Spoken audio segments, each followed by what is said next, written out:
Stampers. It's Christine from Christine's Stamping Spot. Happy Monday. Thank you for coming and joining in on my Mystery Monday video today. It is Monday the 22nd today, I think. So I'm glad you're here. I'm an independent demonstrator in Alberta, Canada, and I'm thrilled to be with you, showing you another sort of fun fold card actually today.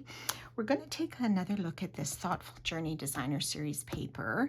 This is in our annual catalog. If you're looking for it, I'm sure you've probably found it by now, but it's under the Thoughtful Journey suite of products on page 47. So this is the designer paper, absolutely gorgeous. A lot of sort of watercolor images, and just so many colors in the palette. And there's also a stamp set with some dies, some embellishments, some glimmer paper, just a really, really lovely suite. And this is a quick look at some of the patterns in that designer paper. So it is 6 by 6.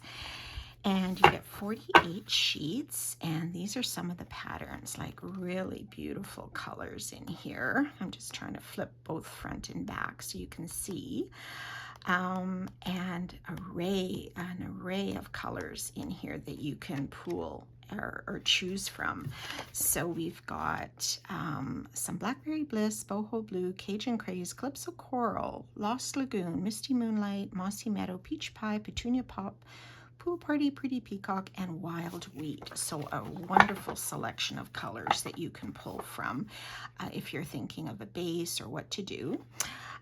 So today I found an idea for a double Z fold card from Carol Buckaloo from inkybeestampers.com. And I switched up some of the colors and patterns, but this is what I came up with. So this is a double Z fold card. All right. And it stands up wonderfully, so you can see the one Z and then the second Z in the front. So here we've incorporated that beautiful designer series paper. So I'm going to show you how we do this, where to score. I may throw some measurements out, but don't worry, I will post them on the post. So the first thing we're going to start with is the base pieces, and by that I'm going to refer to them as the rear base, which is this back one, and the front base, which is this front one for the smaller Z. So let's start with the back fold. And this is cut at 11 by 4 1/4, but again, don't worry, I will post these measurements. And then we're going to do just a bit of scoring on this one. So you're going to score at 2 3/4. You could also use your scoring board for this. And remember, light is score blade, dark is cutting blade. So you want to move that cutting blade totally to the bottom because you don't want to accidentally cut your paper. So we are going to score this at 2 3/4 and also at 5 1/2. Okay, so this is the rear base. Okay, so we'll set that aside for a second. And then we have our front base piece, which is also, these are both cut from Misty Moonlight. Sorry if I forgot to say that.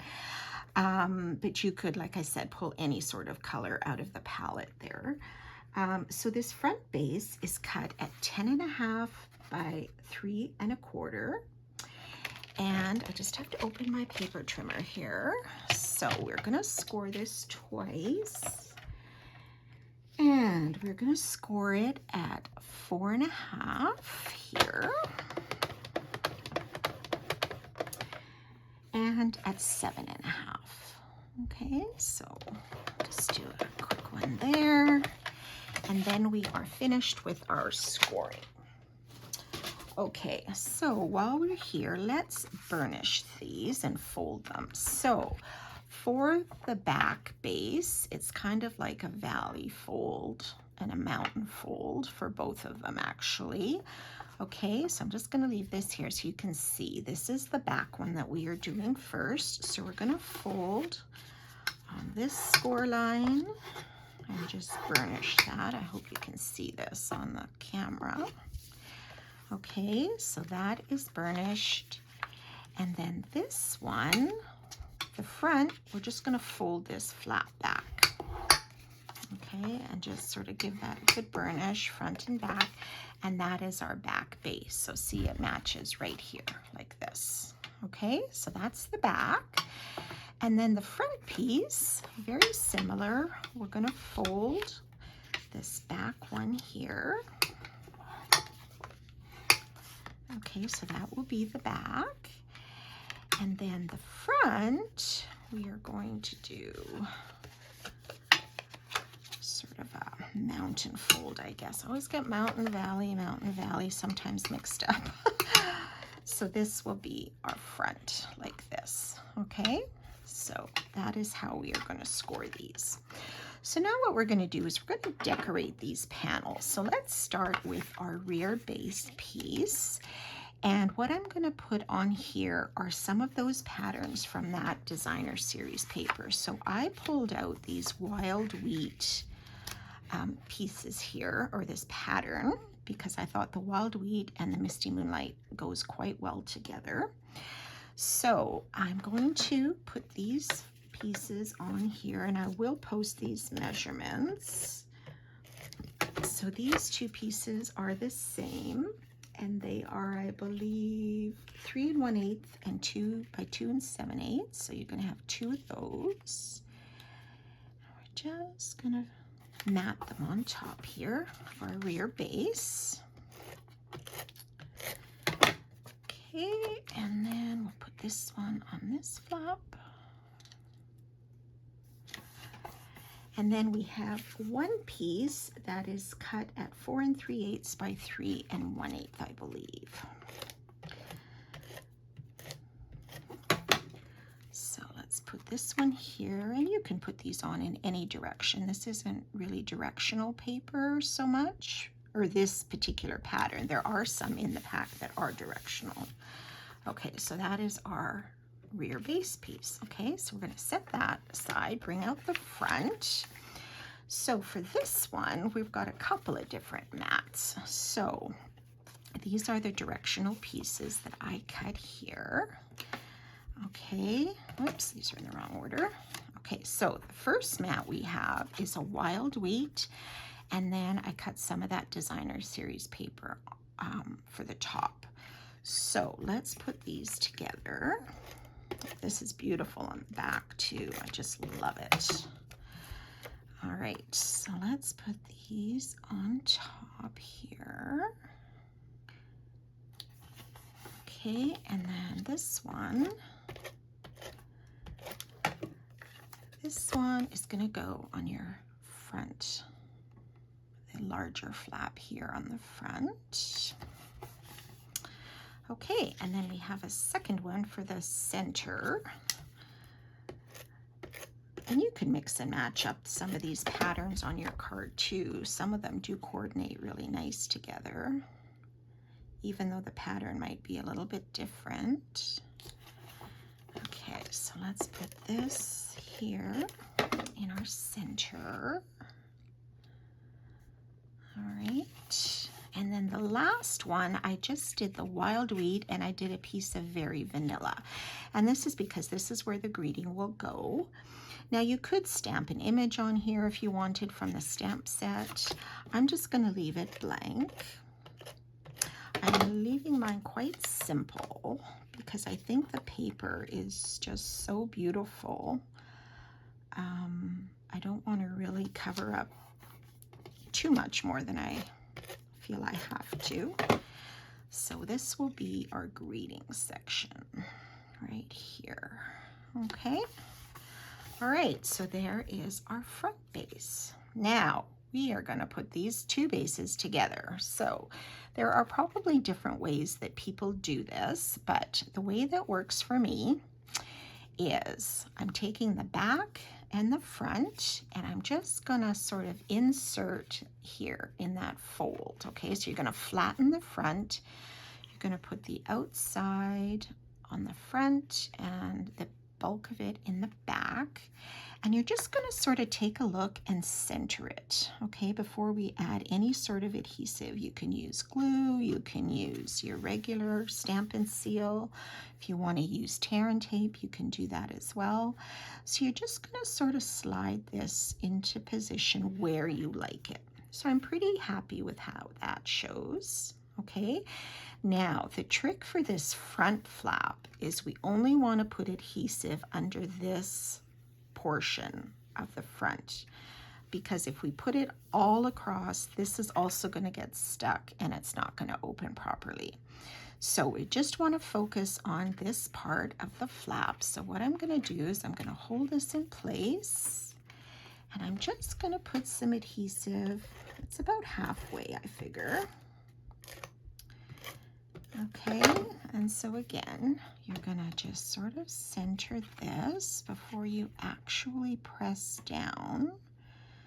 So sort of like that is where I like it. So I'm gonna press this part down and then I'm gonna flip it over and we have the back panel here.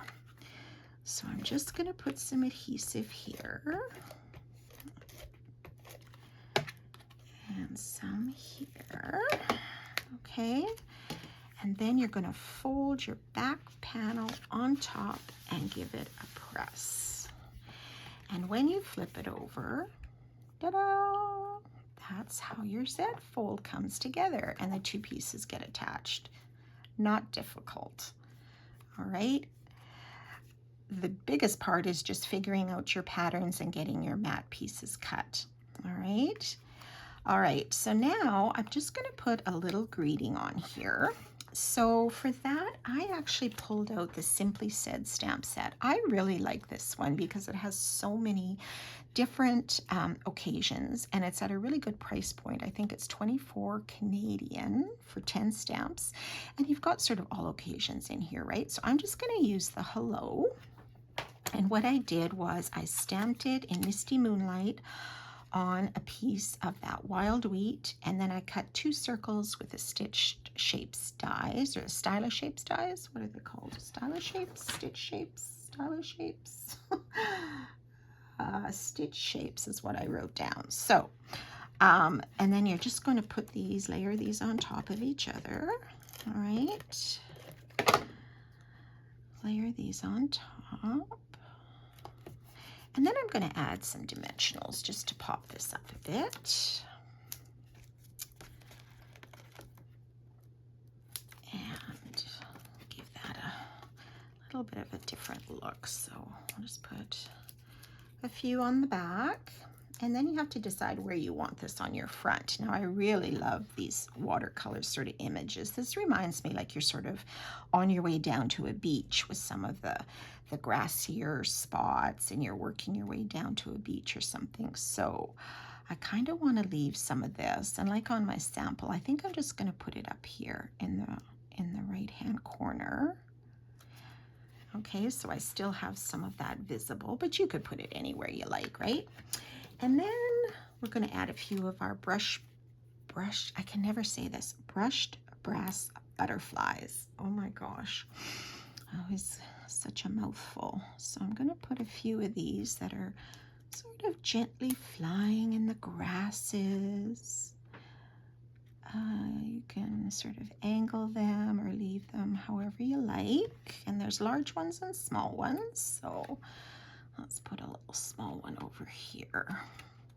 Sort of put him a little lower there. And there you go. That is your double Z fold card using that beautiful Thoughtful Journey Designer Series paper. So I hope you enjoyed that project today, and I will post all these measurements and it will also be on YouTube. So make sure you subscribe to my channel if you have not done so yet. There are a number of different videos posted there that you may find you might like to see. So give that a try and let me know how they turn out. And if you change up the color combinations and things, you can get some just stunning cards from this paper. I just love it. So I hope you all have a wonderful week and we will see you again next time. Bye for now.